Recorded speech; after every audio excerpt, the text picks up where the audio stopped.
Hello guys, আজ আমি দেখাবো কিভাবে সায়েন্টিফিক ক্যালকুলেটর রিসেট বা রিফ্রেশ করতে হয়। ম্যাথমেটিক্স প্রবলেম সলভ করার সময় আমরা সায়েন্টিফিক ক্যালকুলেটর ব্যবহার করে থাকি। অনেক সময় সায়েন্টিফিক ক্যালকুলেটরে ইকুয়েশনের রেজাল্ট উল্টোপাল্টা আসে, সঠিক আসে না। এক্ষেত্রে আমাদেরকে সায়েন্টিফিক ক্যালকুলেটর রিসেট বা রিফ্রেশ করতে হয়। এক্ষেত্রে প্রথমে আমাদেরকে সায়েন্টিফিক ক্যালকুলেটরের শিফট প্রেস করতে হবে, তারপর মুডে চাপ দিতে হবে, তারপর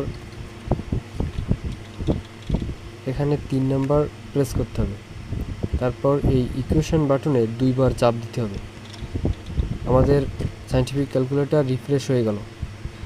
এবার আমরা যে কোনো ইকুয়েশন করলেই এর সঠিক রেজাল্ট আসবে। এই ভিডিও দেখে যদি কেউ উপকৃত হয়ে থাকেন তাহলে ভিডিওটা সাবস্ক্রাইব এবং লাইক দিয়ে সহায়তা করবেন।